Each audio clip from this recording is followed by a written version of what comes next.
I want to start the Christmas team brief by wishing you all a very happy Christmas and a very prosperous new year. You can see from this Christmas card here how we've wanted to celebrate the fact that 2014 has been one of the most successful for the Trust ever, winning no less than 15 national awards, including the Provider Trust of the Year.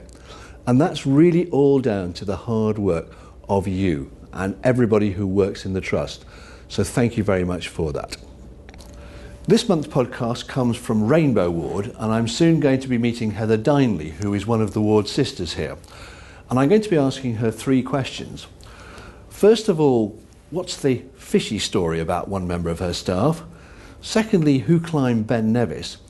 And thirdly, under what circumstances can we get Wigan Rugby League and Wigan Football Club to agree on something?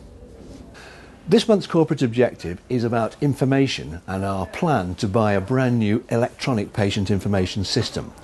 Now, the good news is that at the end of September we signed contracts to procure the Allscript system, and so we're now setting ready for the implementation.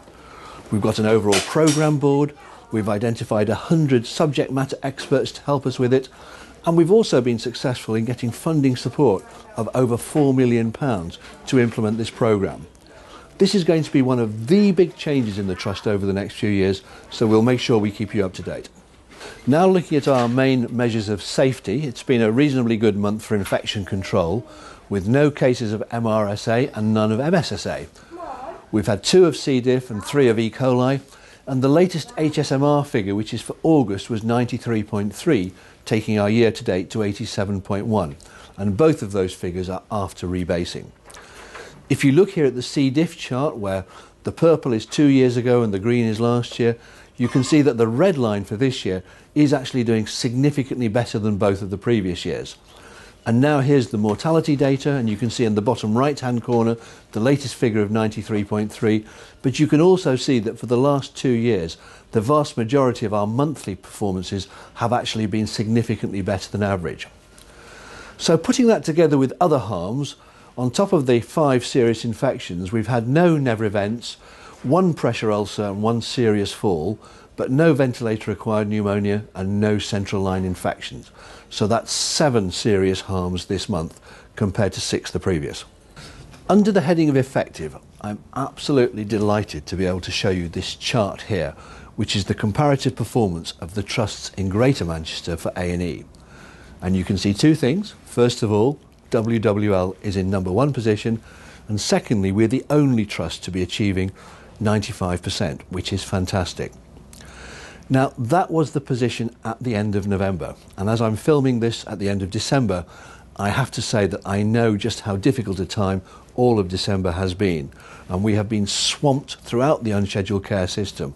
And I really want to take this opportunity of giving my enormous thanks and appreciation to so many people who have struggled under this continual pressure to keep our services good and safe. Thank you very much. Reporting now on November's finances, it is continuing the pattern of previous months, and we're now quite a long way away from our budget for the end of the year. We're actually £5.6 million away from where we wanted to be, and it's the same pattern of over-expenditure. However, our CIP performance has been quite good, and we're still spending nearly £12 million on capital this year, and we're still achieving one of the top financial risk ratings. However, the prediction now is that the surplus at the end of the year may be a small deficit. Now for the service and site update, and I'm reporting on 4 main projects. Number 1 is Wrightington, where huge progress is being made. The structure is fully in place, the internal partitioning work is being completed, and scaffolding is round the outside now so that the exterior works can be completed. And we're still on target for that to be handed over in November 2015. The second project is at Wigan, where we are building the new cancer care unit and the pathology laboratory. There have been slight delays, but both of these are now due to open in January 2015. The third is back at Wrightington, the new assisted conception unit. Again, there have been some small delays due to the bad weather we've had this month, but it is still expected that that will be handed over in March 2015. And finally, at Leigh, there's a major project there to upgrade cardiology and bring the outpatient department up to the standards that we've got throughout the rest of the trust. And that's also due to be completed in March 2015. Under the heading Caring, we're going to trial a new system of recognising staff who go that bit extra. In fact, we're calling it Going the Extra Mile. And what I'd like to invite you to do is to participate in this by nominating a colleague who just does something special. You'll find the details of how to do this on the intranet, and the scheme is available from January. Now, 6 pieces of information or news about what's happening in the trust. The first is about Main's Terrace car park, where we've discovered that really nobody uses it after 11:30, so it will close at that time starting from the 5th of January. Secondly, those of you who use the Wigan Infirmary Cafe, that is now being run by our own Estates and Facilities Department, so do go and have a look at the new cafe. Thirdly, it's flu vaccination season, and although we've made very good progress, there are still lots of staff who haven't been vaccinated yet, so occupational health staff and link nurses will continue to be available for vaccinations. Fourthly, we've just had advance news of the National Staff Survey from 2014, and we will be sharing the full report in due course, but the initial look is very encouraging. It shows that an awful lot of you have said that you find this a good place to work and a good place to recommend to your friends and family. Fifthly, congratulations to the IM&T department, which has got a highly commended in its national awards. And finally, going back to those Health Service Journal Awards and the 3 major trophies that we've now got, the Trust Management wants to express its appreciation through 3 gestures. I hope you've already had a Christmas cupcake with an HSJ logo on it. In January, we'll be giving you each an individual commemorative cup. And finally, in 2015-16, we're asking you to take an extra half-day's annual leave as appreciation for the efforts that you've made, which have contributed to the success of this organisation. So thank you very much. So here I am with Sister Heather Dineley, who is one of the ward sisters on Rainbow, and she's worked at the Trust ever since she qualified in nursing 18 years ago and has always worked on our paediatric wards.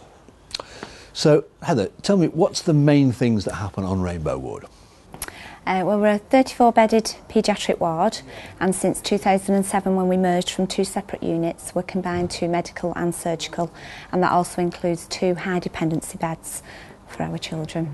I see. And what are the main problems and pressures that you face? Well, we're quite a big ward, we have a big layout, so it is quite difficult sometimes to manage, and in particular we have some staff sickness, but over the past few weeks I've really appreciated the staff and the teamwork, and they've come in on the days off to cover the shifts for us. And what makes you most proud working on this ward? I think we've got a lovely environment here for the children to be nursed in, and we have over the past 12 months done a lot of fundraising, in particular our play team that raised over £14,000 for our new sensory room, where it's been put to really good use. And is there anything of a personal story that you could tell us? Well, as working here full time, I have 3 sons at home, and we're in particular proud of our youngest son, who currently plays for the under 7s elite squad for Bolton Wanderers, and most recently has been selected for the Manchester United Academy. Wow, that's really impressive. Now, the 3 quiz questions. First of all, what's the funny story with a topless content and a bit of fishing involved?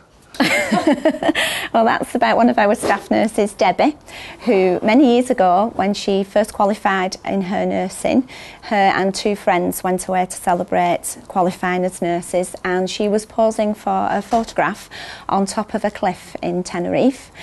She was topless at the time when a wave came and swept her away into the water, and luckily there were some fishermen fishing locally by, and they jumped in the water to rescue her. Secondly, which member of your staff has climbed Ben Nevis? That's Jamie. He's our training and development lead. He climbed that in September to raise money for our award. And finally, in this sporting town, what is it that can bring rugby league and football together?